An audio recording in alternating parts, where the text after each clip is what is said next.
सुभाष चंद्र बोस का राजनीतिक गुरु चित्तरंजन दास को माना जाता है। सुभाष चंद्र बोस का राजनीतिक गुरु चित्तरंजन दास को माना जाता है। कौन सी प्रसिद्ध पुस्तक सुभाष चंद्र बोस द्वारा लिखा गया था? Indian struggle. इंडियन स्ट्रगल पुस्तक के लेखक सुभाष चंद्र बोस हैं। कांग्रेस को ब्रिटिश द्वारा भारतीयों से पूछे बिना भारत को द्वितीय विश्व युद्ध में शामिल करने की एक पक्षीय घोषणा पसंद नहीं आई। कांग्रेस को ब्रिटिश द्वारा भारतीयों से पूछे बिना भारत को द्वितीय विश्व युद्ध में शामिल करने की एक पक्षीय घोषणा पसंद नहीं आई। कांग्रेस के द्वितीय विश्व युद्ध में ब्रिटेन का सशर्त समर्थन करने का निर्णय लिया था। कांग्रेस ने द्वितीय विश्व युद्ध में ब्रिटेन का सशर्त समर्थन करने का निर्णय लिया था। Lord Linlithgow. द्वितीय विश्व युद्ध के प्रारंभ के समय भारत का वायसराय लॉर्ड लिनलिथगो था। द्वितीय विश्व युद्ध के प्रारंभ के समय भारत का वायसराय लॉर्ड लिनलिथगो था। सुभाष चंद्र बोस भारतीय राष्ट्रवादी नेता ने जर्मनी और ब्रिटेन के बीच युद्ध को ऐसा ईश्वर प्रदत्त अवसर के रूप में देखा जिसमें भारतीयों को उस स्थिति पर अपने हित में लाभ उठाने का मौका मिला। किस भारतीय राष्ट्रवादी नेता ने जर्मनी और ब्रिटेन के बीच युद्ध को ऐसा ईश्वरीय प्रदत्त अवसर के रूप में देखा जिसने भारतीयों को उस स्थिति का अपने हित में लाभ उठाने का मौका मिला? सुभाष चंद्र बोस। कांग्रेस के त्रिपुरा अधिवेशन के पश्चात सुभाष चंद्र बोस और दक्षिण पंथियों का समस्त टकराव किस प्रश्न पर केंद्रित था? कांग्रेस कार्यकारिणी समिति का गठन। कांग्रेस के त्रिपुरा अधिवेशन के पश्चात सुभाष चंद्र बोस और दक्षिण पंथियों का समस्त टकराव किस प्रश्न पर केंद्रित था? कांग्रेस कार्यकारिणी समिति का गठन पर। द्वितीय विश्व युद्ध के प्रारंभ होने के बाद गांधी जी और उनके समर्थन तुरंत आंदोलन प्रारंभ होने के पक्ष में नहीं थे। द्वितीय विश्व युद्ध के प्रारंभ होने के बाद गांधी जी और उनके समर्थन तुरंत आंदोलन प्रारंभ होने के पक्ष में नहीं थे। गांधी जी का मानना था कि संगठनात्मक तौर पर कांग्रेस की स्थिति अच्छी नहीं है तथा तत्कालीन परिस्थिति जन सत्याग्रह के प्रतिकूल है। गांधी जी का मानना था कि संगठनात्मक तौर पर कांग्रेस की स्थिति अच्छी नहीं है तथा तत्कालीन परिस्थितियां जन सत्याग्रह के प्रतिकूल है। 23 मार्च 1940 लाहौर। 23 मार्च 1940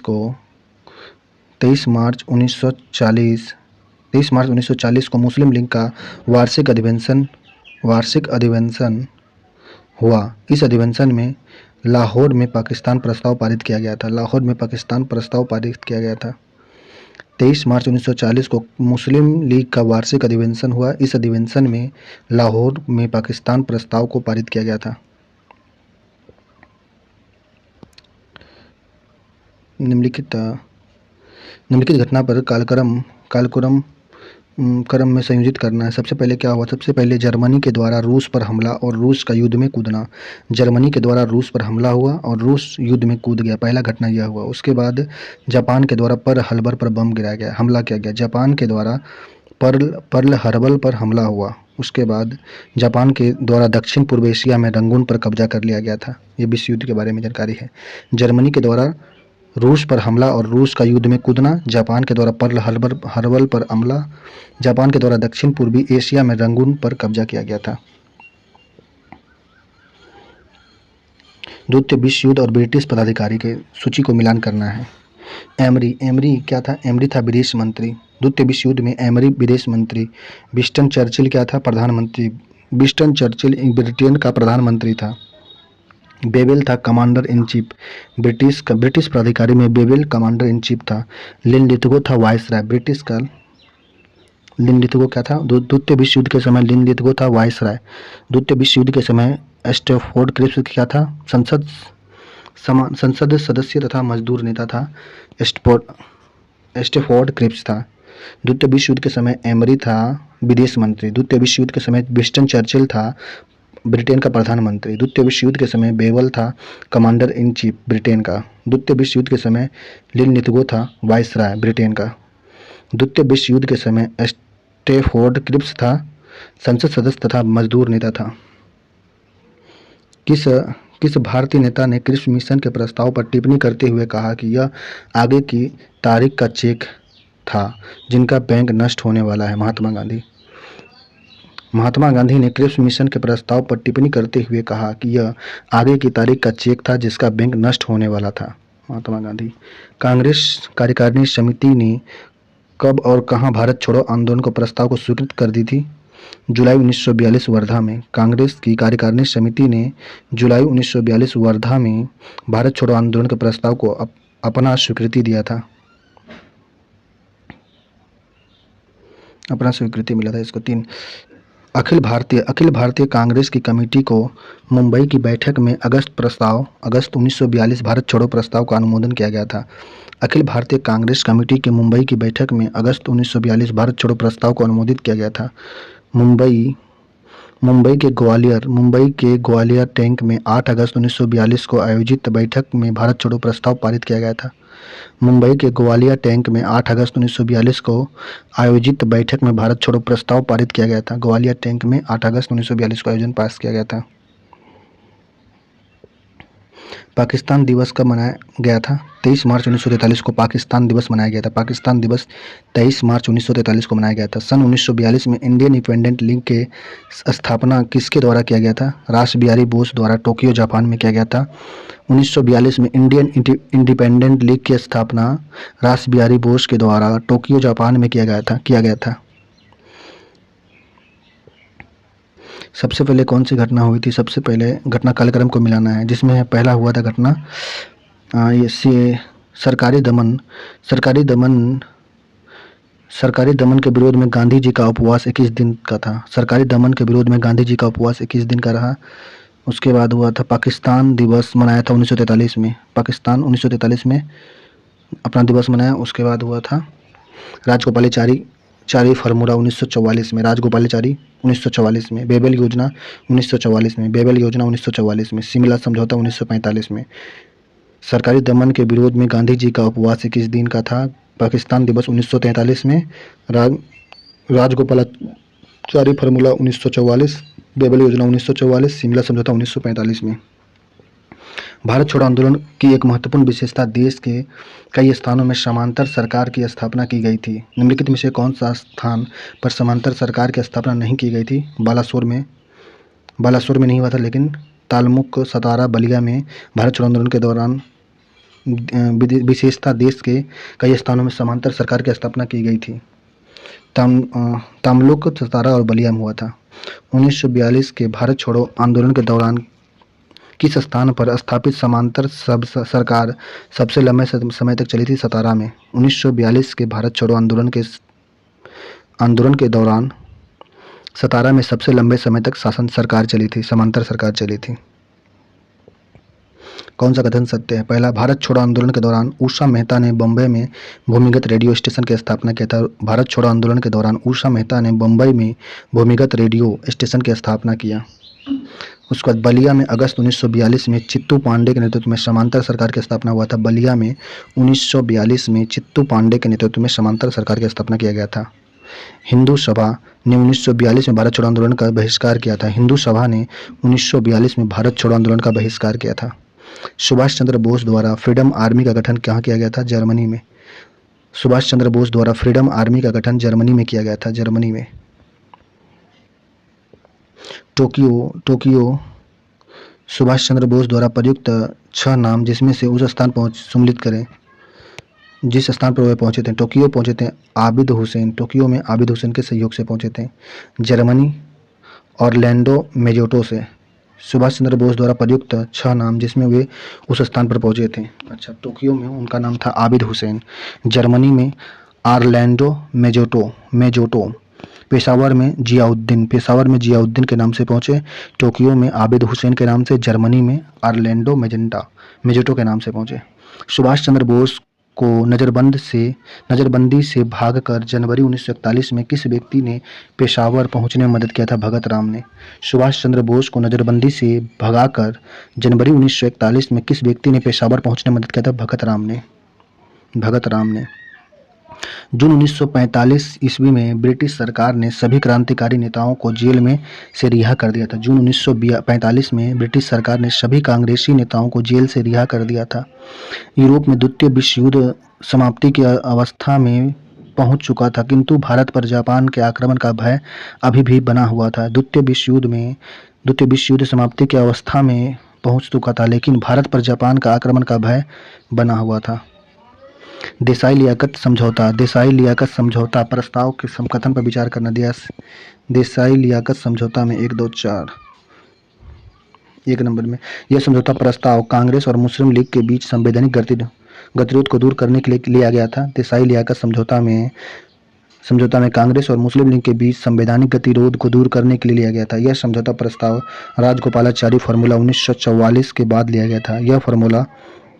राजगोपालाचारी फार्मूला 1944 के बाद लिया गया था। इस समझौता प्रस्ताव के अंतरिम सरकार में 20% तथा अल्पसंख्यकों के लिए सुरक्षित रखने की बात की गई थी। 20% स्थान। इस समझौता में अंतरिम सरकार में 20% अल्पसंख्यक के लिए सीट सुरक्षित रखने का बात किया गया था देसाई लियाकत समझौता में। रिक्त स्थान को पूर्ति करना, जिसमें कि कांग्रेस के वरिष्ठ नेता चक्रवर्ती राजगोपालाचारी ने कांग्रेस तथा मुस्लिम लीग के मध्य सहयोग बढ़ाने हेतु 10 जुलाई 1944 को एक फार्मूला सुझाया, जिसे राजगोपाली फार्मूला कहते हैं नाम से। 10 जुलाई 1944 को कांग्रेस के वरिष्ठ नेता चक्रवर्ती राजगोपालाचारी ने कांग्रेस तथा मुस्लिम लीग के बीच सहयोग बढ़ाने के लिए 10 जुलाई 1944 ईस्वी को एक फार्मूला सुझाया था, जिसे राजगोपालाचारी फार्मूला के नाम से जाना जाता है। आईएनए से जुड़े तथ्य हैं। आईएनए बैंक कहाँ पर स्थित किया गया था? रंगून में। आईएनए बैंक रंगून में आरंभ किया गया था। आईएनए का प्रारंभिक मुख्यालय था सिंगापुर में। आईएनए का प्रारंभिक मुख्यालय सिंगापुर में था। स्वराज द्वीप निकोबार में स्थित था। शहीद द्वीप अंडमान द्वीप है। अंडमान द्वीप को शहीद द्वीप के नाम से जाना जाता है। स्वराज द्वीप निकोबार द्वीप को स्वराज द्वीप के नाम से। आईएनए का प्रारंभिक मुख्यालय सिंगापुर में था। आईएनए का बैंक जो था रंगून में था। सुभाष चंद्र बोस ने अपना प्रसिद्ध नारा तुम मुझे खून दो मैं तुम्हें आज़ादी दूंगा कहाँ दिया था? मलाया में सुभाष चंद्र बोस ने अपना प्रसिद्ध नारा तुम मुझे खून दो मैं तुम्हें आज़ादी दूंगा नारा दिया था मलाया में। अर्जी हुकूमत ए आज़ाद हिंद के नाम से अस्थायी सरकार का गठन सुभाष चंद्र बोस ने कहाँ किया था? सिंगापुर में। अर्जी हुकूमत ए आज़ाद हिंद के नाम से अस्थायी सरकार का गठन सुभाष चंद्र बोस ने किया था सिंगापुर में। आज़ाद हिंद फौज दिवस कब मनाया जाता है? 12 नवंबर 1945 को। 12 नवंबर 1945 को आज़ाद हिंद फौज दिवस मनाया जाता है 12 नवंबर 1945 को। कैबिनेट मिशन के सदस्य और उसका पद के बारे में। लॉर्ड पैथिक लॉरेंस क्या था? भारत का सचिव। लॉर्ड पैथिक लॉरेंस भारत का सचिव था। एबी अलेक्जेंडर था नौसेना मंत्री। एबी अलेक्जेंडर नौसेना मंत्री था। सर स्टेफोर्ड क्रिप्स था व्यापार बोर्ड के अध्यक्ष। क्रिप्स था। अंतरिम सरकार के मंत्री और मंत्रालय। अंतरिम सरकार के मंत्री में जॉन मथाई को रेलवे मंत्री दिया गया था। राजेंद्र प्रसाद को कृषि और खाद्य मंत्री। डॉक्टर जॉन मथाई था रेलवे मंत्री। लियाकत अली खान वित्त मंत्री। सी राजगोपालाचारी को शिक्षा मंत्री। अंतरिम सरकार में सी राजगोपालाचारी को शिक्षा मंत्री बनाया गया था। जॉन मथाई को बनाया गया था रेलवे मंत्री। राजेंद्र प्रसाद को कृषि और खाद्य मंत्री बनाया गया था। लियाकत अली खान को वित्त मंत्री बनाया गया था। सबसे पहले घटना का विचार करना है। घटना कालक्रम में बताना। सबसे पहले कौन सा घटना हुआ था? बेबेल योजना के अनुसार शिमला सम्मेलन का आयोजन हुआ। सबसे पहले बेबेल योजना के अनुसार शिमला सम्मेलन का आयोजन किया गया था। उसके बाद हुआ था द्वितीय विश्व युद्ध के बाद ब्रिटेन में लेबर पार्टी का सत्ता आना था। द्वितीय विश्व युद्ध के बाद ब्रिटेन में लेबर पार्टी का सत्ता आया था। द्वितीय विश्व युद्ध के बाद भारत के केंद्रीय एवं प्रांतीय व्यवस्थापिका में चुनाव कराए गए थे। द्वितीय विश्व युद्ध के बाद भारतीय केंद्रीय एवं प्रांतीय व्यवस्थापिकाओं के लिए चुनाव करवाए गए थे। शाही नौसेना में नाविक का विद्रोह 1946 में हुआ था। शाही नौसेना के नाविकों का विद्रोह 1946 में किया गया था। नवंबर 1945 में लाल किले में एक ही कटघरे में आज़ाद हिंद फौज के सैनिक पर एक प्रसिद्ध मुकदमा चलाया गया था। किस व्यक्ति पर यह मुकदमा नहीं चलाया गया था? आसफ अली मुकदमा नहीं चला था, जबकि प्रेम कुमार सहगल, शाहनवाज खान, गुरुबख्श सिंह ढिल्लों, प्रेम कुमार सहगवाल, शाहनवाज खान पर यह मुकदमा चलाया गया था। नवंबर 1945 में लाल किले में एक ही कटघरे में आज़ाद हिंद फौज के सैनिक पर एक से प्रसिद्ध मुकदमा चलाया गया था। भारतीय भारतीय शाही सेना रॉयल इंडियन नेवी के नाविक भारतीय शाही सेना रॉयल इंडियन के नाविक बीसी दत्त को HMIS तलवार की दीवान पर भारत छोड़ो लिखने के आरोप में फरवरी 1946 में गिरफ्तार कर लिया गया था। भारतीय शाही सेना रॉयल इंडियन नेवी के नाविक BC दत्त को HMIS तलवार की दीवार पर भारत छोड़ो लिखने के आरोप में फरवरी 1946 में गिरफ्तार कर लिया गया था। कैबिनेट मिशन योजना के तहत त्रिस्तरीय संघ एवं समूहीकरण की अवधारणा को लागू करते हुए प्रांतों को 3 समूह क्रमशः क, ख और ग में वर्गीकृत किया गया था। बिहार प्रांत को किस समूह के अंतर्गत रखा गया था? समूह क में। कैबिनेट मिशन योजना के तहत 3 स्तरीय संघ में समूहकरण का अवधारणा लागू किया गया था। 3 समूह क, ख करके बांटा गया था, जिसमें बिहार प्रांत को क समूह में रखा गया था।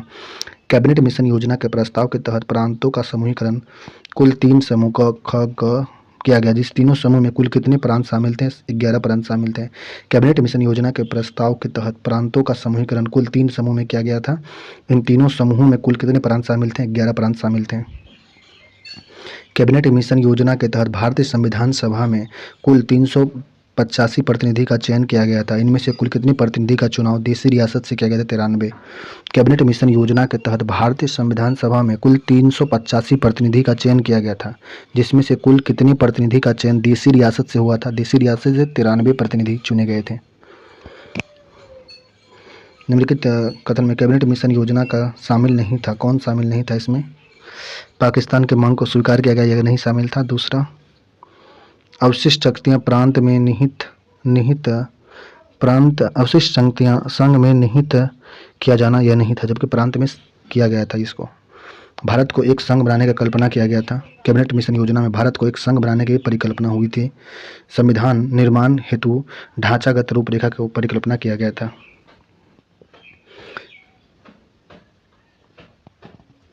राष्ट्रीय स्वयंसेवक संघ की स्थापना 1925 में हुआ था और हिंदू महासभा की स्थापना 1915 में हुआ था। राष्ट्रीय स्वयंसेवक संघ की स्थापना 1925 में, हिंदू महासभा की स्थापना 1915 में हुआ था। एक स्वतंत्र संप्रभुत्व राष्ट्र के रूप में पाकिस्तान का जन्म अलीगढ़ मुस्लिम विश्वविद्यालय में हुआ था, आगा खां के नेतृत्व में। एक स्वतंत्र संपन्न राष्ट्र के रूप में पाकिस्तान का जन्म अलीगढ़ मुस्लिम विश्वविद्यालय में हुआ था, आगा खां। 1930 के दशक में उत्तरार्ध में मुस्लिम लीग ने सांप्रदायिकता के मुद्दे और भी तीव्र करने का निश्चय किया। 1930 ईस्वी के दशक में उत्तरार्ध में मुस्लिम लीग ने सांप्रदायिकता के मुद्दे को और तीव्र करने का निश्चय किया था। भारत के विभाजन के बाद सत्ता के हस्तांतरण की योजना कब प्रस्तुत किया गया था? 3 जून 1947 को भारत विभाजन के साथ सत्ता का हस्तांतरण की योजना प्रस्तुत किया गया था। 3 जून 1947 को। भारतीय स्वतंत्रता अधिनियम 1947 के संबंध में तथ्य कौन सा सही है? सबसे पहले भारतीय स्वतंत्रता अधिनियम 1947 में बिल का हाउस ऑफ कॉमन में प्रस्तुत किया गया था। बिल को हाउस ऑफ कॉमन में प्रस्तुत किया गया, फिर बिल का हाउस ऑफ लीडर्स में प्रस्तुतिकरण किया गया। लीडर्स में सबसे पहले बिल का हाउस ऑफ कॉमन्स में प्रस्तुतिकरण हुआ, उसके बाद बिल का हाउस ऑफ लॉर्ड्स में प्रस्तुत हुआ। बिल को शाही स्वीकृति मिलना तथा अधिनियम के रूप में परिवर्तित हो जाना।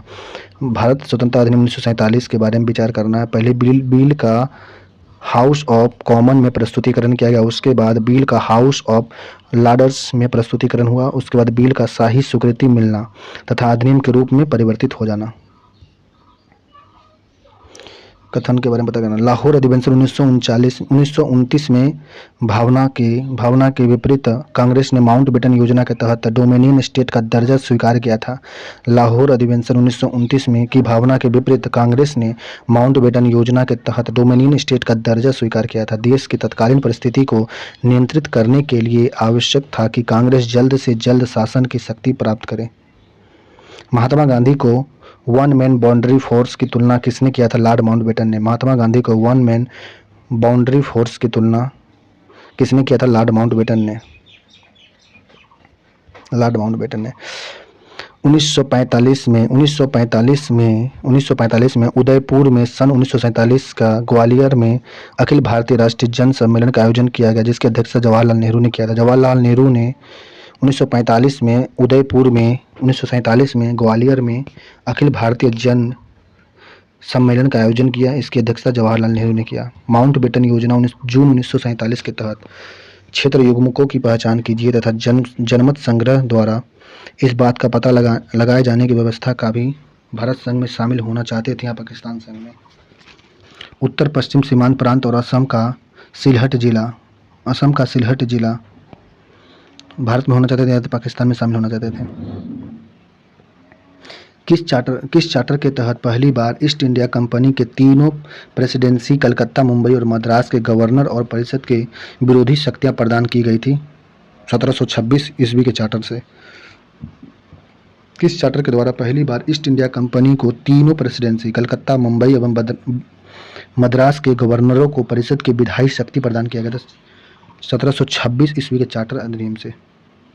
रॉलेट एक्ट 1773 कथन पर विचार कर रॉलेट एक्ट का बारे में। रॉलेट एक्ट कलकत्ता में एक सुप्रीम कोर्ट की स्थापना। रॉलेट एक्ट 1773 से कलकत्ता में सुप्रीम कोर्ट की स्थापना हुआ था। पिट्स इंडियन एक्ट 1784 ईस्वी के कथन पर विचार करना। पिट्स इंडियन एक्ट 1784। पिट्स इंडियन एक्ट 1784 में रेगुलेटिंग एक्ट के दोषों को दूर करने के लिए पारित किया गया था। Pitt's India act 1784 regulating act के दोष को दूर करने के लिए पारित किया गया था। इसके द्वारा बोर्ड ऑफ कंट्रोल की स्थापना किया गया था, जिसे भारत में ब्रिटिश अधिग्रहण क्षेत्र पर पूरा अधिकार दिया गया। इसके द्वारा बोर्ड ऑफ कंट्रोल की स्थापना किया गया, जिससे भारत में ब्रिटिश अधिग्रहण क्षेत्र का पूरा अधिकार दिया गया था। भारत में दास प्रथा का उन्मूलन वैधानिक रूप से कब किया गया था? 1943 को। भारत में दास प्रथा का उन्मूलन वैधानिक रूप से 1943 में किया गया था। 1843 में हुआ था दास प्रथा। 19वीं शताब्दी के प्रारंभिक 1-2 दशकों में ब्रिटिश व्यापारियों ने ईस्ट इंडिया कंपनी के व्यापारिक एकाधिकार को समाप्त करने की मांग तीव्र से उठाई थी। इस दौरान नेपोलियन द्वारा यूरोप में एक कॉन्टिनेंटल सिस्टम महाद्वीपीय व्यवस्था स्थापित किया गया था। भारत में वार्षिक बजट तैयार करने और उसे विधायक के समक्ष रखने का प्रणाली की शुरुआत 1860 में हुआ था। भारत में वार्षिक बजट तैयार करने और उसे विधायिका के समक्ष रखने की प्रणाली का शुरुआत 1860 में हुआ था। भारतीय परिषद अधिनियम 1909 के आधार पर गवर्नर जनरल के कार्यकारी परिषद में किसी भारतीय को भी नामित करने की अनुमति दी गई। सत्येंद्र प्रसाद सिन्हा वायसराय के कार्यकारी परिषद में शामिल होने वाले पहले भारतीय बने थे। सत्येंद्र प्रसाद सिन्हा। भारतीय परिषद अधिनियम 1909 के आधार पर गवर्नर जनरल के कार्यकारी परिषद में किसी भारतीय को नामित करने की अनुमति दी गई, जिसमें सत्येंद्र प्रसाद सिन्हा वायसराय की कार्यकारी परिषद में शामिल होने वाले पहले भारतीय बने थे। भारत सरकार अधिनियम 1919 के संबंध में कथन कौन सा सही है? भारत सरकार अधिनियम 1919 में इस अधिनियम के तहत केंद्र में द्विसदन विधायिका की स्थापित किया गया। केंद्र में द्विसदनीय विधायिका की स्थापना किया गया था 1919 भारत सरकार अधिनियम। इस अधिनियम की शुरुआत एक उद्देश्य से की गई, जिसमें यह घोषणा था कि भारत ब्रिटिश साम्राज्य का अभिन्न अंग बना रहेगा। इस अधिनियम के तहत शुरुआत एक उद्देशिका से किया गया, जिसमें यह घोषणा किया गया कि भारत ब्रिटिश साम्राज्य का अभिन्न अंग बना रहेगा। इस अधिनियम के तहत अवशिष्ट शक्तियां केंद्र को प्रदान किया गया था।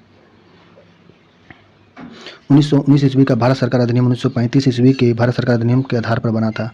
1919 का भारत सरकार अधिनियम 1935 के भारत सरकार अधिनियम का आधार बना। 1919 ईस्वी के भारत सरकार अधिनियम में भारत के लिए संघीय ढांचे के साथ साथ उत्तरदायी सरकार और स्वशासन के विचार को सामने रखा गया था।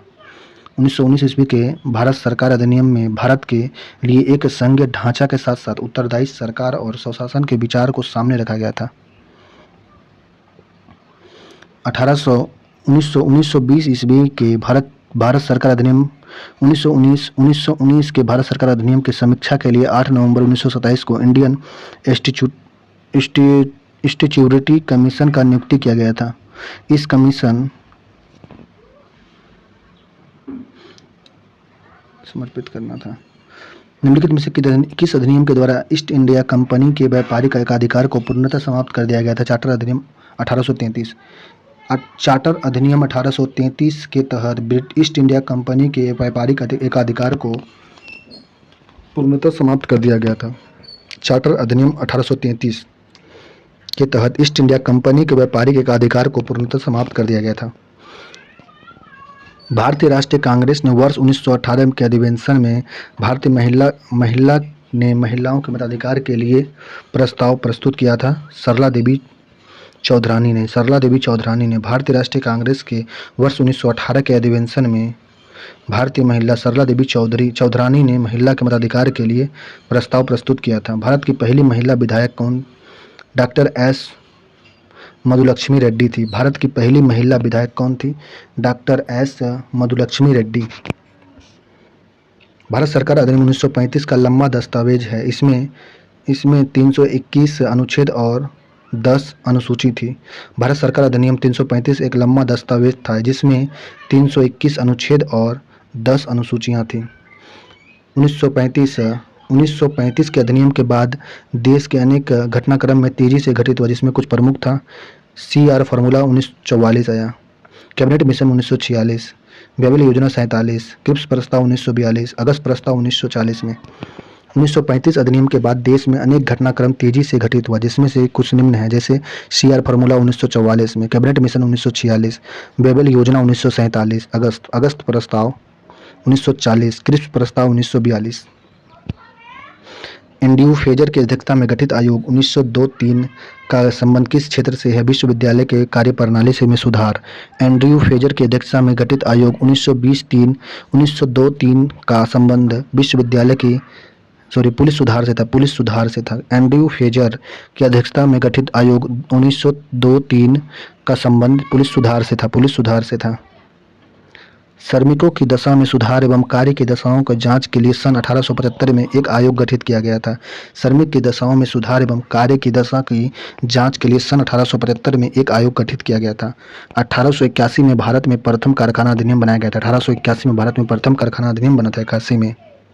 1881 में द्वितीय भारतीय कारखाना अधिनियम 1891 के अनुसार कारखाना में काम करने के लिए बच्चों की न्यूनतम आयु अधिकतम आयु क्या निर्धारित की? 9 वर्ष और 14 वर्ष। द्वितीय भारतीय कारखाना अधिनियम 1891 के अनुसार कारखाना में काम करने वाले बच्चों की न्यूनतम आयु अधिकतम आयु क्रमशः थी 9 वर्ष न्यूनतम आयु, अधिकतम आयु 14 वर्ष थी। भू राजस्व पद्धति लागू वाले क्षेत्र। रैयतवाड़ी लागू हुआ था बम्बई और असम के कुछ क्षेत्र में। रैयतवाड़ी बम्बई और असम के कुछ भाग में लगा। महालवाड़ी लगा था मध्य प्रांत और संयुक्त प्रांत में। महालवाड़ी। अस्थायी बंदोबस्त लगा था बनारस तथा कर्नाटक के उत्तर भाग में। बनारस और कर्नाटक के उत्तर भाग में अस्थायी बंदोबस्त लगा था। महालवाड़ी लगा था मध्य प्रांत तथा संयुक्त प्रांत में। रैयतवाड़ी लगा था बम्बई तथा असम के कुछ भाग में। रैयतवाड़ी बम्बई और असम के कुछ भाग में। महालवाड़ी मध्य प्रांत संयुक्त प्रांत में। अस्थायी बंदोबस्त बनारस तथा कर्नाटक का उत्तरी भाग में अस्थायी बंदोबस्त लगा था। 1813 के पश्चात अंग्रेज ने भारतीय समाज एवं देश के सांस्कृतिक वातावरण में परिवर्तन के लिए कुछ महत्वपूर्ण कदम उठाने का प्रारंभ कर दिया था। 1813 के पश्चात 18वीं एवं 19वीं शताब्दी में यूरोप में हुए कुछ महत्वपूर्ण परिवर्तन के कारण ब्रिटेन के हितों एवं विचारधाराओं में भी कुछ महत्वपूर्ण परिवर्तन आया था। ब्रिटिश औपनिवेशिक चरण के सही कालक्रम का पर्यटन। सबसे पहले व्यापारिक पूंजीवाद, फिर मुक्त व्यापार, फिर वाणिज्य एवं पूंजीवाद। पंजीकरण अधिनियम 1867 के द्वारा मैटकॉप अधिनियम 1835 को परिवर्तित कर दिया गया था। पंजीकरण अधिनियम 1867 के द्वारा मैटकॉप अधिनियम 1835 को परिवर्तित कर दिया गया था। सूची। समाचार पत्र और हिंदू समाचार पत्र के सुब्रमण्यम अय्यर ने हिंदू समाचार पत्र को स्टार्ट किया था। हिंदुस्तान समाचार पत्र को स्टार्ट करता जेपी वर्मा थे हिंदुस्तान समाचार पत्र के संस्थापक। इंडियन मिरर के संस्थापक कौन थे? N N Sen Indian Mirror समाचार पत्र के संस्थापक थे। वॉइस ऑफ इंडिया दादा भाई नौरोजी। वॉइस ऑफ इंडिया समाचार पत्र के संस्थापक प्रकाशक दादा भाई नौरोजी थे। हिंदू समाचार पत्र सुब्रमण्यम अय्यर। हिंदुस्तान समाचार पत्र का जेपी वर्मा। इंडियन मिरर का एन एन सेन थे। वॉइस ऑफ इंडिया का दादा भाई नौरोजी। वह प्रथम भारतीय पत्रकार कौन थे जिन्हें कारावास की सजा दी गई थी? सुरेंद्र नाथ बनर्जी को। वह प्रथम भारतीय पत्रकार कौन थे जिन्हें कारावास की सजा दी गई थी? सुरेंद्र नाथ बनर्जी थे। भारतीय शिक्षा का मैग्ना कार्टा चार्ल्स वुड का डिस्पैच था। भारतीय शिक्षा का मैग्ना कार्टा कहा जाता है चार्ल्स वुड का डिस्पैच को। मूलभूत शिक्षा में वर्धा योजना 1937 के संबंध में कौन सा कथन सही है? इस योजना की अवधारणा गांधी जी द्वारा हरिजन पत्र में प्रकाशित लेख को श्रृंखला पर आधारित थी। मूलभूत शिक्षा की वर्धा योजना 1937 का संबंध गांधी जी द्वारा हरिजन पत्र में प्रकाशित लेखों को श्रृंखला पर आधारित था। इसमें उन क्षेत्रों में हिंदी पढ़ने की बात की गई थी जहां वह मातृभाषा नहीं थी। उन क्षेत्रों में हिंदी पढ़ाने की बात की गई थी जहां वह मातृभाषा नहीं थी। ब्रिटिश कालीन शिक्षा के संबंध निम्नलिखित आयोग व समितियों पर विचार करें। ब्रिटिश कालीन शिक्षा का संबंध सैडलर आयोग 1917 में आया था। सैडलर आयोग 1917 में आया था। हंटर आयोग 1882 में। सार्जेंट योजना 1944 में। वुड डिस्पेच 1854 में आया था। वर्ष 1906 में किस भारतीय रियासत ने अपनी पूरी रियासत में प्राथमिक शिक्षा को अनिवार्य बनाया था? बड़ौदा ने। 1906 में किस भारतीय रियासत ने अपनी पूरी रियासत में प्राथमिक शिक्षा को अनिवार्य कर दिया था? बड़ौदा ने। विभिन्न भारतीय विश्वविद्यालय के बीच समन्वय स्थापित करने के लिए इंटर यूनिवर्सिटी बोर्ड की स्थापना कब किया गया था? 1925 में। विभिन्न भारतीय विश्वविद्यालयों के बीच समन्वय स्थापित करने के लिए इंटर यूनिवर्सिटी बोर्ड की स्थापना 1925 में किया गया था। अखिल भारतीय किसान सभा, जिसकी स्थापना अप्रैल 1936 में की गई, प्रथम सचिव और प्रथम अध्यक्ष क्रमशः कौन थे? अखिल भारतीय किसान सभा के स्थापना 1936 में की गई, जिसके प्रथम सचिव थे एन.जी. रंगा और प्रथम अध्यक्ष थे सहजानंद सरस्वती। अखिल भारतीय किसान सभा की स्थापना 1936 में की गई, जिसके प्रथम सचिव एन.जी. रंगा थे और प्रथम अध्यक्ष सहजानंद सरस्वती थे। बिहार प्रांतीय किसान सभा ने किस वर्ष जमींदार उन्मूलन से संबंधित प्रस्ताव पारित किया था? 1935 में। बिहार प्रांतीय किसान सभा ने 1935 में जमींदार उन्मूलन से संबंधित प्रस्ताव पारित किया था। कार्ती आंदोलन का संबंध बंगाल से नहीं था, जबकि तेभागा आंदोलन बंगाल में, पवना आंदोलन बंगाल में, नील विद्रोह भी बंगाल में हुआ था। दक्कन कृषि राहत अधिनियम 1879 में आया था।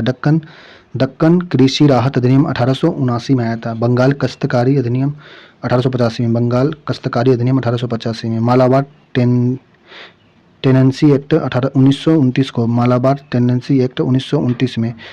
वर्गदार अधिनियम 1949 को। मालाबार टेनेंसी एक्ट 1929 को। बंगाल काश्तकारी अधिनियम 1885।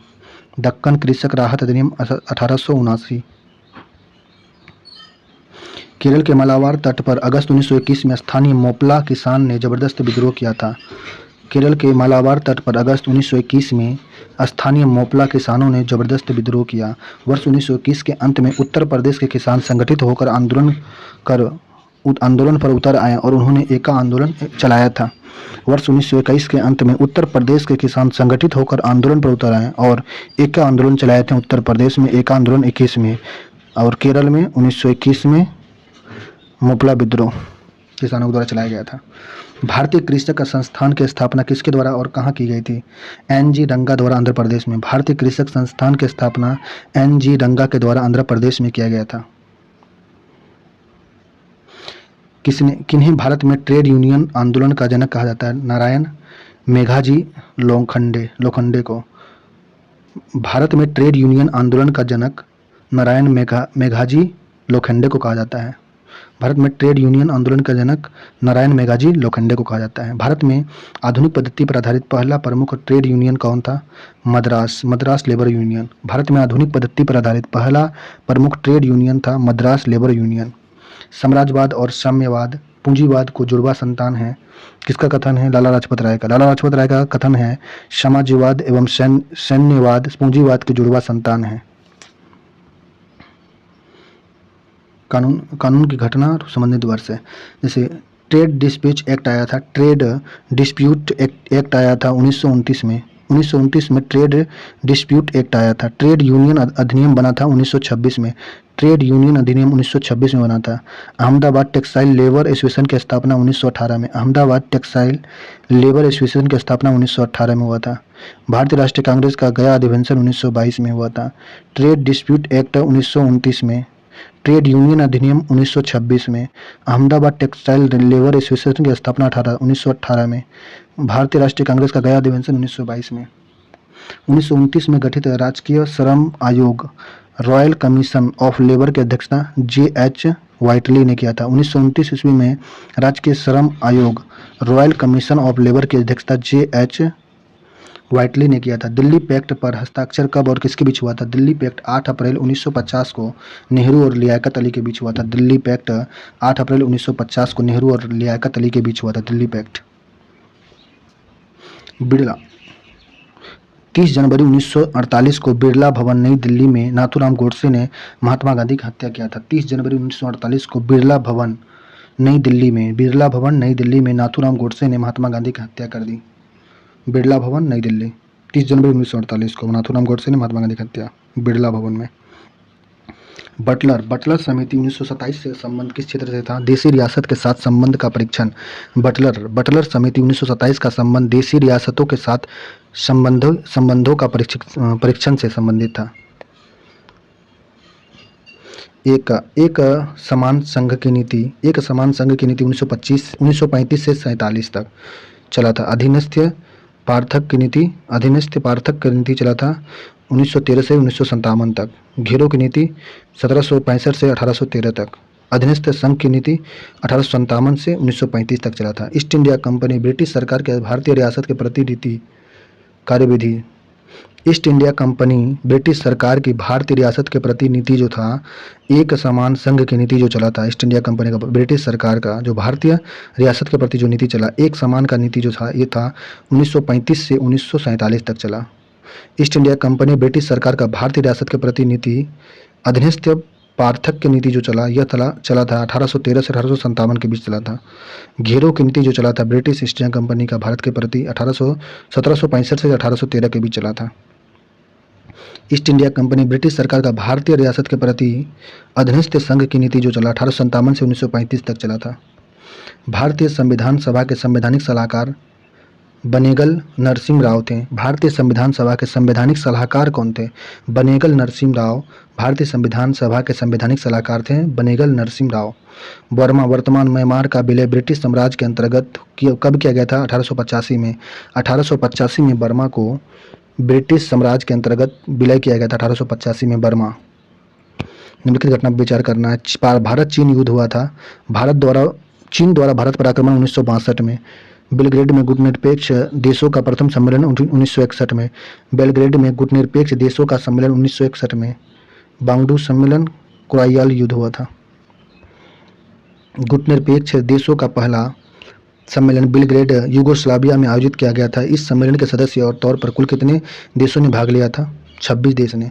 गुटनिरपेक्ष देश का पहला सम्मेलन बेलग्रेड यूगोस्लाविया में आयोजित किया गया था। इस सम्मेलन के सदस्य के तौर पर कुल 26 देशों ने भाग लिया था। भारत और अमेरिका के बीच आणविक ऊर्जा के असैन्य उपयोग के संबंध में समझौता किस वर्ष हुआ था? 1963 में।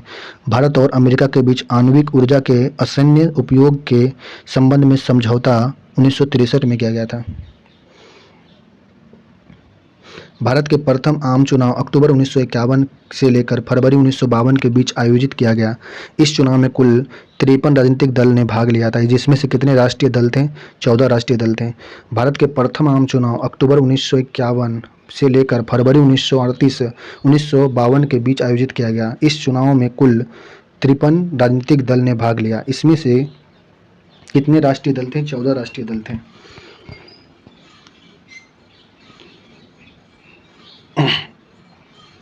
भारतीय प्रेस विनियम के संबंध में कथन कौन सा सही है? प्रेस विनियम समाचार पत्रों का परिप्रेक्ष्य अधिनियम 1799 में सभी समाचार पत्रों पर सेंसर लगा दिया गया था। समाचार पत्रों का परीक्षण अधिनियम 1799 में सभी समाचार पत्रों पर सेंसर लगा दिया था।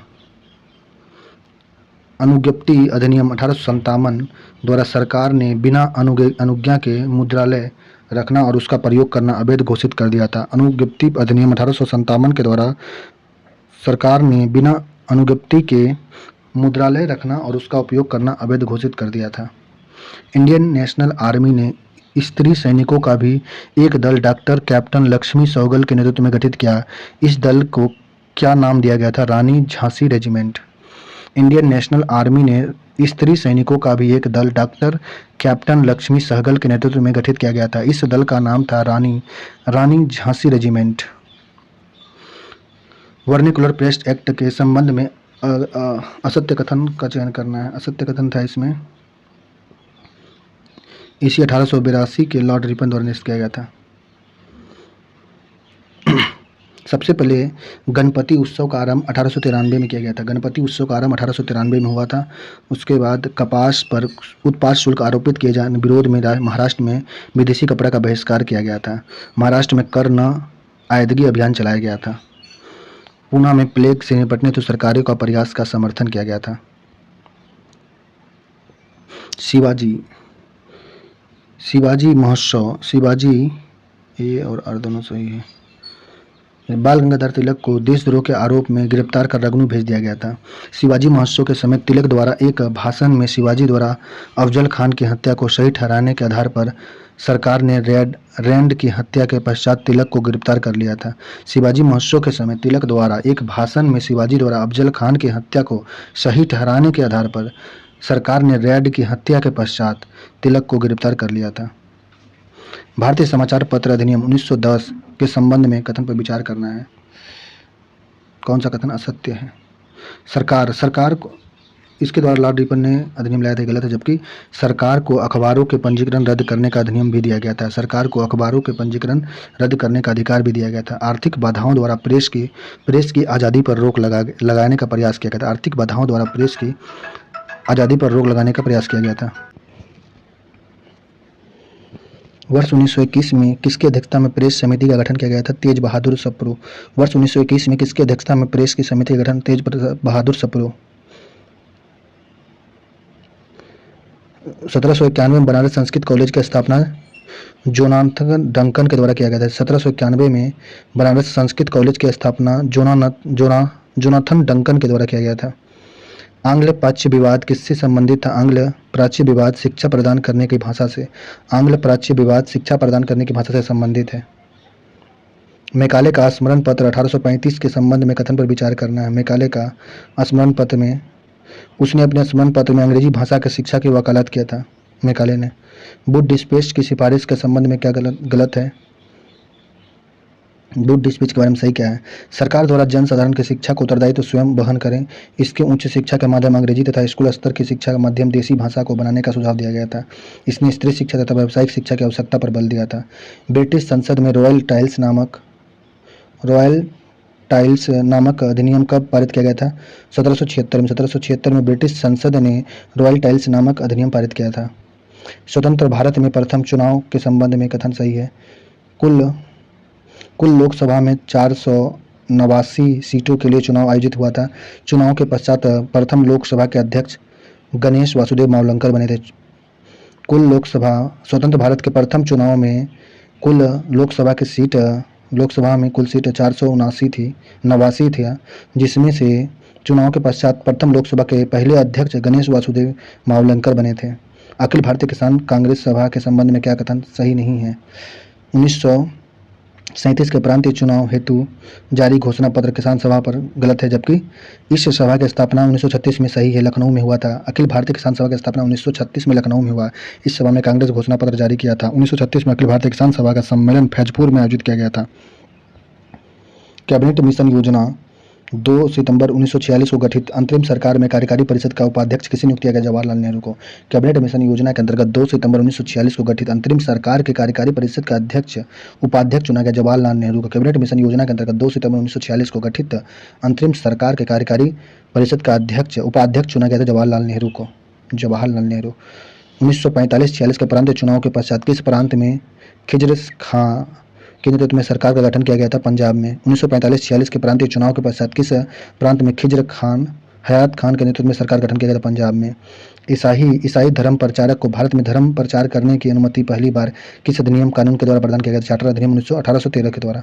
ईसाई धर्म प्रचारक को भारत में धार्मिक प्रचार करने की अनुमति पहली बार चार्टर अधिनियम 1813 के द्वारा दिया गया था। भारतीय परिषद अधिनियम 1909 के प्रावधान के अनुसार दो भारतीय सदस्यों को इंग्लैंड में राज्य परिषद के सचिव के रूप में नियुक्त किया गया। इनमें से एक सैयद हुसैन बेलग्रामी थे, जिसमें से मुस्लिम लीग की स्थापना में सक्रिय भूमिका निभाई, तथा दूसरा भारतीय कृष्णजी गुप्ता थे। भारतीय परिषद अधिनियम 1919 के प्रावधान के अनुसार 2 भारतीय सदस्यों को इंग्लैंड में राज्य परिषद के सचिव के रूप में नियुक्त किया गया। इनमें से एक सैयद हुसैन बिलग्रामी थे, जिसने मुस्लिम लीग का स्थापना में सक्रिय भूमिका निभाया। दूसरे भारतीय कृष्ण जी गुप्ता थे। भारतीय सिविल सेवा के नवनियुक्त अधिकारियों को प्रशिक्षण देने के लिए इंग्लैंड में हेलरीबरी नामक स्थान पर ईस्ट इंडिया कॉलेज की स्थापना कब किया गया था? 1806 ईस्वी में। भारतीय सिविल सेवक के नवनिर्मित अधिकारियों को प्रशिक्षण देने के लिए इंग्लैंड में हेलीबरी नामक स्थान पर ईस्ट इंडिया कॉलेज की स्थापना कब किया गया था? 1806 ईस्वी में किया गया था। राष्ट्रीय नियोजन समिति का उद्देश्य औद्योगिकरण पर आधारित भारत के आर्थिक विकास की योजना बनाना था। वर्ष 1939 का कांग्रेस का त्रिपुरा अधिवेशन भारतीय राष्ट्रीय कांग्रेस के इतिहास में संकट की घड़ी में आयोजित होने वाला सम्मेलन था। वर्ष 1939 का कांग्रेस का त्रिपुरा अधिवेशन भारतीय राष्ट्रीय कांग्रेस के इतिहास में संकट की घड़ी में आयोजित होने वाला सम्मेलन था।